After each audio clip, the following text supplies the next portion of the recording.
Shalom,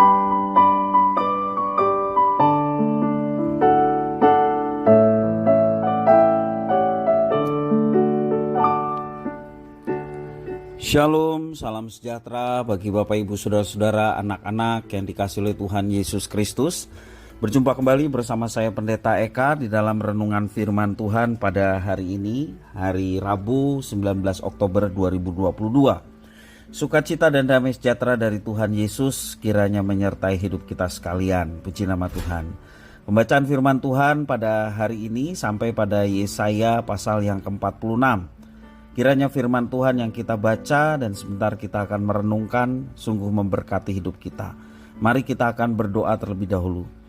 Tuhan Bapa di surga, di dalam nama Tuhan Yesus, kami bersyukur atas kasih setia Tuhan yang boleh kami alami dari hari ke hari. Biarlah semuanya ini menjadikan pengenalan kami akan Tuhan semakin terus ditambah-tambahkan. Kami mohon firman Tuhan menguasai hidup kami, menerangi jalan hidup kami, sehingga kami tidak salah langkah dan tersesat, dan hidup kami menyenangkan hati Tuhan, karena firman yang kami baca renungkan, kami dapat terapkan dalam hidup kami. Terima kasih Bapa, demi nama Tuhan Yesus kami berdoa. Haleluya, amin. Bapak Ibu Saudara-saudara, saya akan membacakan Yesaya pasal 46 ayat 1-13. Demikian firman Tuhan. Dewa Bel sudah ditundukkan, Dewa Nebo sudah direbahkan, patung-patungnya sudah diangkut di atas binatang, di atas hewan. Yang pernah kamu arak sekarang telah dimuatkan sebagai beban pada binatang yang lelah, yang tidak dapat menyelamatkan bebannya itu. Dewa-dewa itu bersama-sama direbahkan dan ditundukkan, dan mereka sendiri harus pergi sebagai tawanan. Dengarkanlah aku, hai kaum keturunan Yakub, hai semua orang yang masih tinggal dari keturunan Israel, hai orang-orang yang kudukung sejak dari kandungan, hai orang-orang yang kunjunjung sejak dari rahim. Sampai masa tuamu aku tetap dia, dan sampai masa putih rambutmu aku menggendong kamu. Aku telah melakukannya dan mau menanggung kamu terus. Aku mau memikul kamu dan menyelamatkan kamu. Kepada siapakah kamu hendak menyamakan aku, hendak membandingkan dan mengumpamakan aku sehingga kami sama? Orang mengeluarkan emas dari dalam kantongnya dan menimbang perak dengan dacing. Mereka mengupah tukang emas untuk membuat Allah dari bahan itu. Lalu mereka menyembahnya, juga sujud kepadanya. Mereka mengangkatnya ke atas bahu dan memikulnya, lalu menaruhnya di tempatnya. Di situ ia berdiri dan tidak dapat beralih dari tempatnya. Sekalipun orang berseru kepadanya, ia tidak menjawab, dan ia tidak menyelamatkan mereka dari kesesakannya. Ingatlah hal itu dan jadilah malu. Pertimbangkanlah dalam hati, hai orang-orang pemberontak. Ingatlah hal-hal yang dahulu dari sejak purbakala, bahwasanya akulah Allah dan tidak ada yang lain. Akulah Allah dan tidak ada yang seperti aku, yang memberitahukan dari mulutnya hal yang kemudian dan dari zaman purbakala apa yang belum terlaksana, yang berkata, keputusanku akan sampai dan segala kehendakku akan kulaksanakan.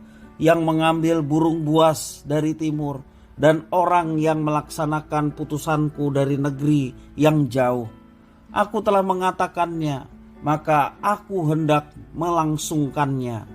Aku telah merencanakannya, maka aku hendak melaksanakannya.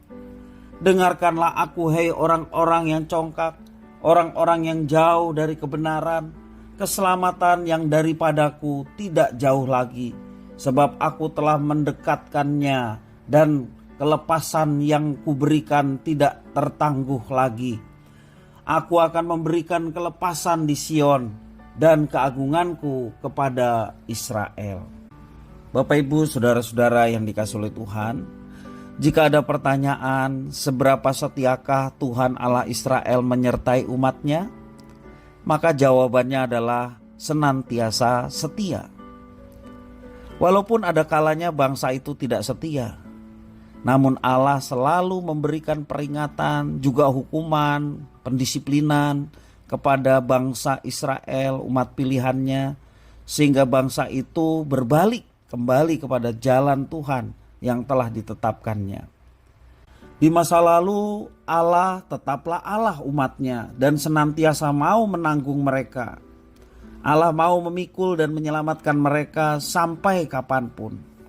Sangat berbeda dari Allah Israel, Allah buatan manusia tidak mampu melakukan apa-apa. Itu adalah Allah yang tidak bisa bergerak dari tempatnya dan tidak bisa menjawab seruan orang yang berdoa kepadanya. Dalam ayat 7, Tuhan Allah membandingkan dirinya dengan Allah buatan manusia. Sia-sia saja menyembah Allah yang tidak bisa berbuat apa-apa dan memang Allah itu adalah buatan manusia. Tuhan Allah ingin manusia segera sadar malu akan pekerjaannya dan waktu yang mereka korbankan semuanya sia-sia. Dan Tuhan Allah menghendaki umatnya berbalik kepadanya dan tidak mengikuti penyembahan-penyembahan bangsa lain. Disinilah firman Tuhan diperdengarkan, yakni keselamatan darinya sudah dekat. Ia akan membebaskan Sion dan memberikan keagungannya kepada Israel. Dalam ayat yang 13 itu janji Tuhan dinyatakan. Dan rencana Tuhan adalah rencana keselamatan yang baik untuk umat pilihannya. Tidak lama ia marah dan tidak selamanya ia menghukum. Pada akhirnya ia kembali menyatakan bagaimana bangsanya dikasihi olehnya dan diselamatkan olehnya. Bapak Ibu saudara-saudara yang dikasihi oleh Tuhan, kita patut mengucap syukur bahwa Tuhan Allah kita adalah Tuhan yang menaklukkan Allah-Allah yang ada di dunia.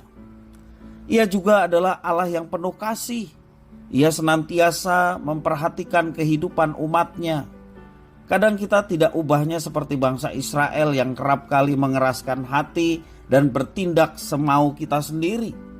Ada kalanya Allah memberikan hukuman, pendisiplinan, tetapi jangan berkecil hati, sebab ia tetap merancangkan yang baik, merancangkan keselamatan. Tentunya kita mau merespon dengan bertobat dan berbalik kepadanya. Jika di masa lalu Tuhan tetap menggendong umatnya, maka dalam situasi kita sekarang ini, marilah kita juga menerima kesadaran akan kasih setia Tuhan yang begitu nyata itu. Janji setianya dapat dipercaya. Hingga masa tua kita, ia tetap mendukung kita. Perasaan aman, ada damai sejahtera yang akan melingkupi kita karena perlindungan dari Tuhan. Tentunya semua itu akan kita dapatkan ketika kita hidup bersandar hanya kepada Tuhan dan tidak ikut-ikutan kepada yang lain. Percayalah Bapak Ibu Saudara, pertolongannya itu nyata. Sebab Allah yang setia kepada umatnya, dahulu kala bangsa Israel, Dia juga Allah yang setia pada umatnya sekarang, yakni gerejanya. Kalau bangsa Israel boleh mengalami penyertaan Tuhan yang penuh kuasa dan luar biasa ketika mereka bersandar sepenuhnya kepada Tuhan, demikian juga kita akan mengalami penyertaan Tuhan yang luar biasa dalam hidup kita, tak kala kita menyandarkan hidup kita hanya kepada Tuhan. Bapak Ibu saudara-saudara yang dikasihi Tuhan, jangan berpaling kepada yang lain, jangan ikut-ikutan percaya seperti yang lain, tetapi kita punya Allah yang luar biasa. Kepada Dia sajalah kita mau percaya, bersandar dan berharap. Kiranya firman Tuhan memberkati kita sekalian. Kita berdoa. Tuhan Allah Bapa di surga, terima kasih atas firman Tuhan, kasih setia Tuhan yang nyata sampai hari ini. Ampuni kami tak kala kami menyalahgunakan kasih setia Tuhan dengan hidup tidak seturut dengan rencana Tuhan. Hari ini kami boleh disadarkan bahwa hidup berjalan bersama dengan Tuhan, bersandar akan rencana Tuhan yang agung, membuat kami tenang, membuat kami bahagia, damai sejahtera dan sukacita senantiasa terus dilimpahkan Dan ketika kami menghadapi tantangan hidup, kami diberi kemampuan untuk kami dapat mengatasinya. Dan semua itu datangnya dari Tuhan. Terima kasih ya Tuhan atas firman Tuhan.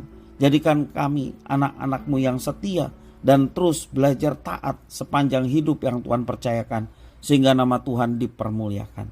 Terima kasih Bapa, demi nama Tuhan Yesus Kristus kami sudah berdoa dan bersyukur.